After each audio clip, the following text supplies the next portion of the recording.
Jean-Philippe Dugoin-Clément, bonjour. Bonjour. Et bienvenue, vous êtes maire de Mennecy dans l'Essonne et vous êtes vice-président à la région Île-de-France chargé du logement. Qu'avez-vous pensé de la dramatisation mise en scène hier par François Bayrou sur l'état des finances publiques dans les tempêtes économiques mondiales actuelles? Je pense que les prises de conscience sont nécessaires. Alors, on est sur quelque chose qui est de plus en plus compris, intuité par les Français. Je rappelle que Michel Barnier avait eu un discours assez proche au mois de septembre dernier sur l'impasse budgétaire dans laquelle est le pays. Cette impasse budgétaire déjà mise en avant par Michel Barnier au mois de septembre, elle a abouti à un non-vote de budget, à une censure de gouvernement, à un budget adopté sans vote. Et on se rend compte que la situation n'a pas fondamentalement changé, que les fondamentaux de l'économie française n'ont pas fondamentalement changé. Et aujourd'hui, la question qui est celle de François Bayrou et de son ministre des Finances, c'est d'arriver à pouvoir proposer un budget pour 2026. Donc d'une part, c'est essayer d'entraîner une prise de conscience que on a un certain nombre d'efforts à faire, on a des fondamentaux qui ne peuvent pas permettre non seulement de tenir ce qu'on porte aujourd'hui, mais également d'assumer une forme de réarmement, d'assumer les dépenses en termes de défense que nous aurons à faire. Depuis 40 ans, nous vivons sous bouclier américain. La situation internationale va nécessiter que nous investissions plus pour nous autonomiser. Je rappelle que c'était quand même le projet de la France gaulliste, s'autonomiser des États-Unis. La souveraineté.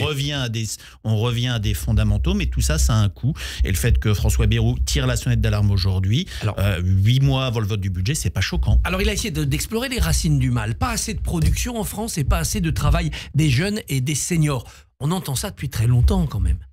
Oui, je serais tenté de dire plutôt pas assez de travail du tout. Enfin, la question du travail des jeunes, c'est pour le coup, c'est plutôt une erreur. On est sur les taux moyens des pays de l'Union européenne. Mais la question, on est dans un pays avec une très forte productivité, mais un temps de travail plutôt faible, avec un niveau d'amortisseurs sociaux particulièrement élevé, avec un niveau de dépenses publiques particulièrement élevé. Et donc la question est, soit on produit plus, soit on dépense moins.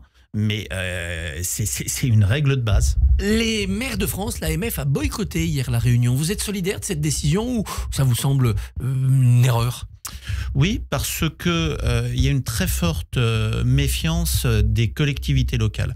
Les collectivités locales, depuis une dizaine d'années, sont la vache à lait de Bercy qui ne réforme pas la structure de l'État.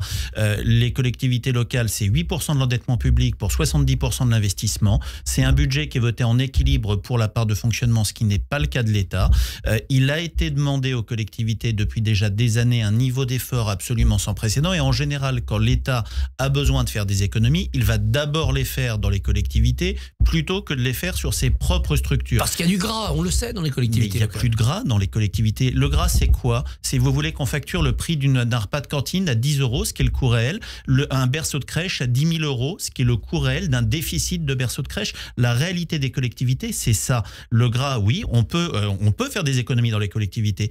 Est-ce qu'on veut payer un service à coût réel ou pas? Encore une fois, quand depuis 20 ans, l'État, avec la RGPP, a baissé les effectifs de la police nationale et de la gendarmerie, quand depuis 20 ans, l'État ne met plus de caméras de vidéoprotection, on n'en met pas, qu'est-ce qu'il le fait? C'est les collectivités locales. Il y a 20 ans, en dehors de collectivités marquées très à droite, il n'y en avait pas qui aient des polices municipales. Aujourd'hui, toutes les communes ont des polices municipales. La seule chose qui change, c'est la question de la doctrine ou de l'armement. La question des caméras, si je prends ma commune de Mennecy, on est à plus de 200 caméras qui ont été financées. C'est pas l'État qui les a financées, c'est la collectivité. On peut les arrêter demain.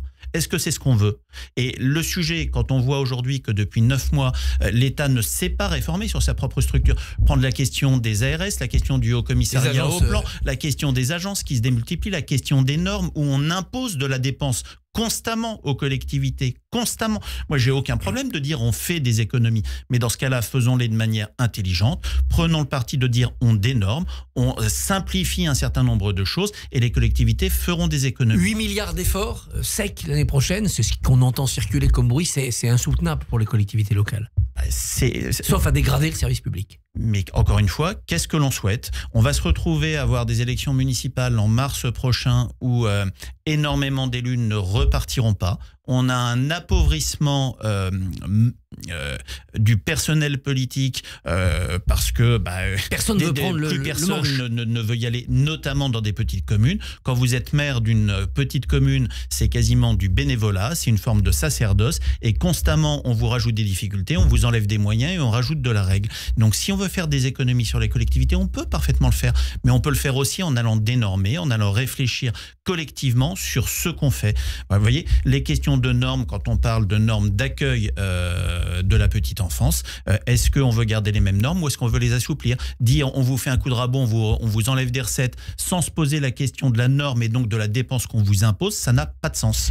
Et la rénovation des logements, puisque c'est votre portefeuille. Certains disent, voilà, il faut arrêter avec les aides à la rénovation des logements. Là, il y a une grosse économie possible à faire, plus de 6 milliards. Mais là encore, je trouve ce qui est intéressant dans la démarche du Premier ministre, c'est de dire on ne décide pas aujourd'hui, on réfléchit. On cherche, on a 40 milliards. Alors quand on sait comment les choses se passent, en général, quand on parle de 40 milliards, c'est pour arriver à 20 ou 30 au bout de la discussion. Enfin, c'est déjà ce qu'on avait eu sur le budget précédent, on était parti à 60 pour arriver à 40. Donc on voit qu'il y a une marge de discussion et puis c'est de lancer des pistes, de lancer des réflexions.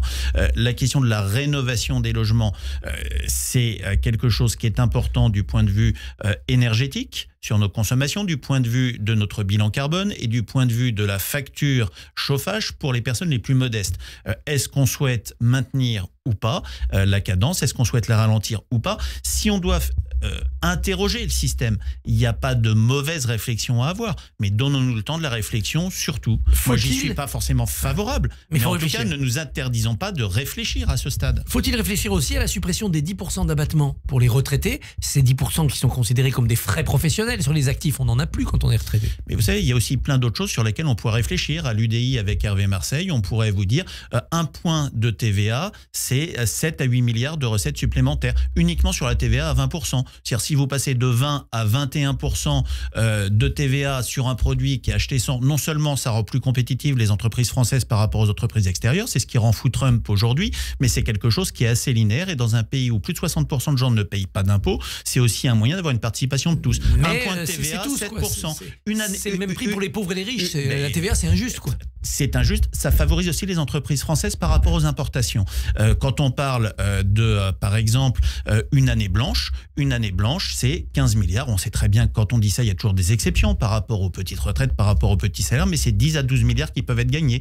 On peut se poser la question des surtaxes par rapport à un certain nombre d'entreprises qui ont des comportements qui sont antinationaux aujourd'hui. Quand on voit CMA-CGM, le comportement de M. Sadé qui est venu, alors qu'il a bénéficié de 10 milliards d'euros d'aide de la France, annoncer 20 milliards d'euros d'investissement dans les ports américains depuis le bureau ovale en allant se prostituer littéralement devant M. Trump, eh bien c'est quelque chose de totalement honteux. Et une entreprise comme celle-là qui a fait 6 milliards d'euros pratiquement de bénéfices l'année dernière, on peut se poser la question aussi de savoir si on va les surtaxer ou pas. C'est une ligne de gauche, celle que vous donnez là. Mais c'est une ligne du centre. Le centre, ça n'est ni de droite ni de gauche, c'est le bon sens. Est-ce qu'on va vers la Grèce en 2010, comme le dit Jean-Luc Mélenchon? Je pense que si on est incapable de se réformer, le problème c'est pas la Grèce en 2010, mise sous tutelle ou par des marchés, par d'autres pays, c'est un pays qui n'arrive plus à honorer ses charges. Enfin, est-ce qu'on veut pouvoir garder... On est le pays le plus généreux au monde. Aucun autre pays n'a les minima sociaux dont on dispose, heureusement. On a une gratuité des études, une gratuité de la sécurité sociale, une gratuité des retraites, une assurance chômage qui fonctionne. Est-ce qu'on veut ou pas pouvoir garder ces acquis qu'on a collectivement portés depuis 1945? Si on veut pouvoir les porter, il faut avoir le courage de se réformer. Est-ce que le socle commun peut supporter ce choc? Est-ce que vous êtes, vous, encore solidaire de ce socle commun? Le très gros problème qui se pose pour François Bayrou aujourd'hui, c'est qu'il n'y a pas de majorité. Le socle commun peut être solide, mais le socle commun, c'est un gros tiers de l'Assemblée nationale. Et quand on prend la question de dire où est-ce qu'on fait des économies, ou alors où est-ce qu'on crée de la productivité supplémentaire, à moins de 2 ans des présidentielles, mais personne ne veut en entendre parler.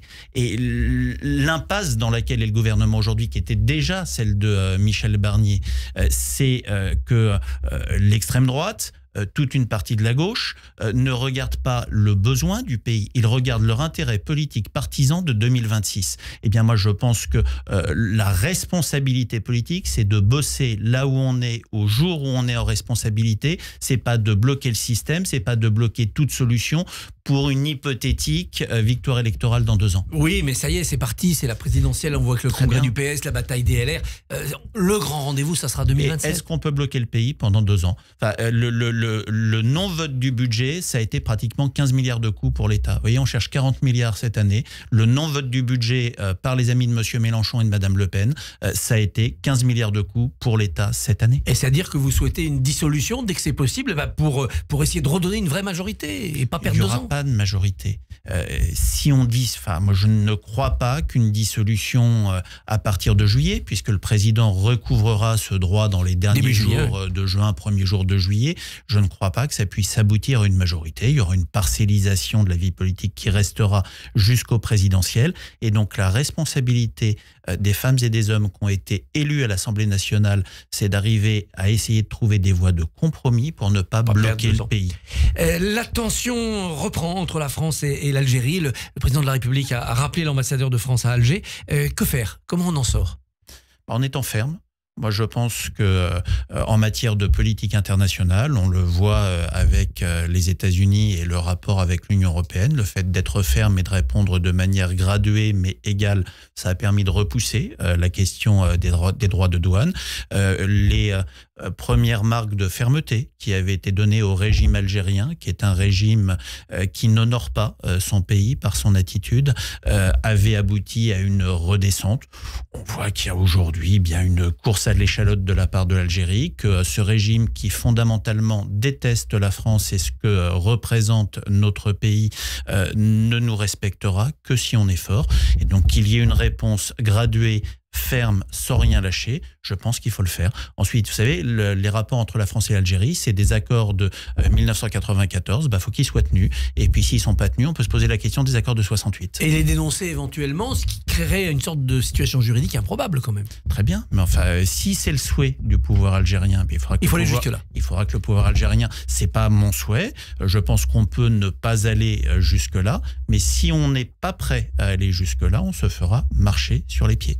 Emmanuel Macron a enclenché un processus de reconnaissance par la France de l'État palestinien en échange de la reconnaissance réciproque d'Israël. Vous approuvez cette démarche-là?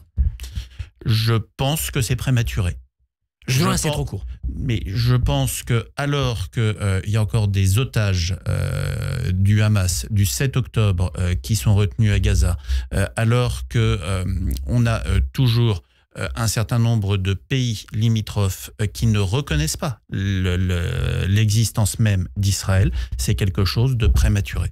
Il y a eu un incident dans une mairie qui est une mairie UDI, aussi à Vendôme. Une cérémonie d'hommage aux justes a été annulée par la mairie pour des raisons de sécurité. Ils craignaient des troubles. L'État a dû prendre le relais. Vous le sentez, vous, sur le terrain, à Mennecy ou ailleurs, cette pression, ce risque que le conflit s'importe? Alors sur Vendôme, c'est une question de calage de date. La mairie a d'ailleurs communiqué là-dessus. C'est une question de calage de date avec les familles. Mais il y a eu une peur quand même. Il y a eu une peur. Non, mais après, il y a eu, on a fait d'une taupinière l'Himalaya. Mais à la base, et en tout cas pour avoir vu les communiqués de la mairie qui ont été faits derrière, c'est vraiment une question pratique, technico-technique d'arriver à trouver une date qui convienne à tout le monde.